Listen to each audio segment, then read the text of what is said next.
Think of Switzerland and most of us conjure up this. Tumbling rivers feeding crystal clear lakes, steep-sided valleys and soaring mountains. But I'm not here to explore the heights, it's what lies beneath that interests me. Because the Swiss have a vast underground secret. Below its pavements, houses and parks, and pockmarking its mountains, there are over 370,000 bunkers. In fact, there's a place for every person in the entire country to retreat underground. With some easier to spot than others, I came to Switzerland to find out more.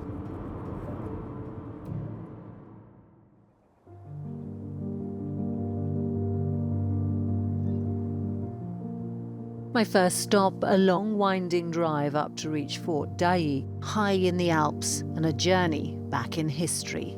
Now a museum, this was once one of Switzerland's largest underground fortresses, with well-disguised defences. Tout ce complexe fortifié date de 1842 et ce que nous allons voir aujourd'hui, c'est vraiment le résultat de la guerre froide. The mountains were turned into fortresses. Alors il y a une parole qu'on dit, c'est que le terrain commande et le feu décide. Donc les gens ils sont obligés de passer dans les fonds de vallée et depuis là, on peut tirer pratiquement à 30 km, en 31 secondes, plus de 800 kg de munitions. The mountain fortresses were a crucial part of Swiss strategy during the Second World War, when Switzerland managed to stay neutral by developing a vast network of hidden defences in its mountains, designed to put both Germany and Italy off any attempted invasion. Here is the door to the fort, camouflaged in the rock. Nothing here to suggest the vast underground world that it conceals. And for years, most Swiss people even didn't know that it was here. Inside, the tunnels stretch for 17 kilometers. And how many meters are we underground? Alors là, on arrive à 50 mètres sous la terre. Dai was actually extended during the Cold War, and troops were stationed here right up to 1995. After I left its chilly embrace, I started to notice other suspicious clues dotted around the countryside. If you look closely at the Swiss landscape, you start to see bunkers everywhere. Take a look at this. From the outside, a pretty pink house. But on the top floor, the windows are just painted on. And round here, not so much a house, but a mini fortress with cannons hidden behind the garage doors. And in the distance, in the woods, another greenhouse hiding the same sort of firepower. These were also part of the defences during the Second World War, but they're more than historical relics. The bunker mentality that took root then is also part of Switzerland's modern identity. Bonjour. Bonjour, bienvenue. Merci. I've come to Geneva to meet Christian Sinigalia and his team working on a much newer bunker in an apartment block. Since 1962, it's been the law that every house in Switzerland has to be built with a bunker with very precise specifications. So it's a pretty impressive door, first of all. Exactement. La porte est calculée pour résister à une explosion atomique. Every single shelter is deep enough and strong enough to withstand a nuclear blast, and that even means regularly maintained air filtration systems. Qui filtre tout ce qui est particules bactériologiques, chimiques et également nucléaires. For a Swiss person, all this must seem totally normal, but for an English person, it's really amazing to find something that's really pretty sophisticated underground. C'est une particularité suisse et c'est une technologie. We have les montres et we have le bunker. Everything's been thought out. There's even an emergency exit tunnel should the building above collapse. And Christian has found demand outside Switzerland for Swiss bunker expertise has ballooned recently. C'est vrai que l'actualité nous montre que le monde est plutôt instable. Donc c'est vraiment une demande qui est en expansion totale.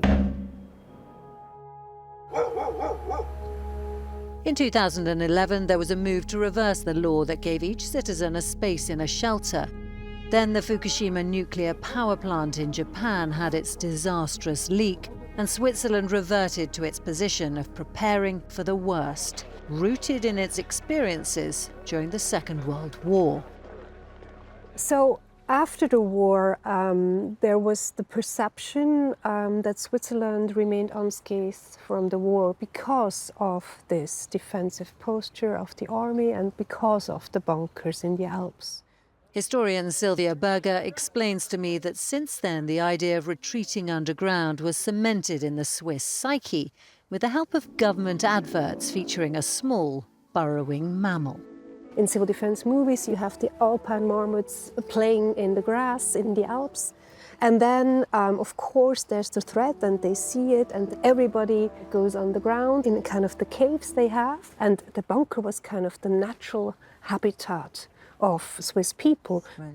So it was something where you go underground, you're safe, you're secure, you're at home. Now, with the invasion of Ukraine bringing war to Europe, those who've held on to this level of preparedness feel as though their approach has been validated. I met Jean-René Fournier, who showed me a pretty exceptional bunker. This one is so that local government and emergency response teams can continue to operate entirely underground in the event of an attack. Et ici, voilà, on commence par le système radio, Right. qui est 24 heures sur 24 opérationnel, toujours chargé, toujours prêt. Their radios are charged, fuel cans filled, pencils sharpened, and they regularly practice drills down here. How has the invasion of Ukraine changed how people feel about all these shelters and these bunkers? Il y a une prise de conscience dans la population et dans la politique que c'est vraiment nécessaire. Et maintenant, la population voit que ce qui a été fait est une bonne chose. Parce que vous ne construisez pas un réseau comme ça en 2-3 ans. Il faut des dizaines d'années pour avoir un réseau comme ça. It's becoming clearer and clearer to me that the Swiss are a nation who are minutely prepared for a war that's not yet come to them, and we're about to visit the biggest bunker yet. We are now driving through another feat of Swiss disaster planning, because this is not just a motorway tunnel, this is the world's largest nuclear fallout centre. The idea was that you would close enormous blast doors at both ends of the tunnel, and then 20,000 people could shelter from a nuclear attack in here. Hi there. Hi, I'm Zora. I'll be your local bunker guide.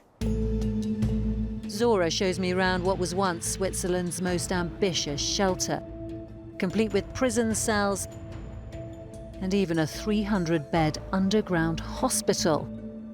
Now it's partly a museum, but it's still ready to house 2,000 people should disaster strike. In the original construction, that's where the beds would have been laid Exactly. out. Bunk beds, 10,000. 4 layers high, 10,000 people per tube, dorm after dorm after dorm, and toilet areas in between. Not great if you're claustrophobic. No, but yeah, I mean, it's up to you. Do you want to have a chance to survive? And as an expert in these shelters, I had one final question for Zora. What's your overall impression of this level of preparedness? Now that I've been doing these tours, what I notice is with the wars in the Ukraine and Israel, there's been a change in perspective for many people. Like, a lot of people would frown upon the whole idea and think it's a complete waste of money. And now with these threats, which are closer than they used to be, there's been a change somehow. The timeline of getting rid of our bunkers, I think, has been postponed by many years with the recent happenings. The shelters clearly come at a cost. The Swiss have spent over £10 billion bunker building since the 60s. But what I've learned during my descent into the underworld is that where once the Swiss themselves were questioning whether such an intense level of readiness was necessary, now other countries are asking, should we be doing more?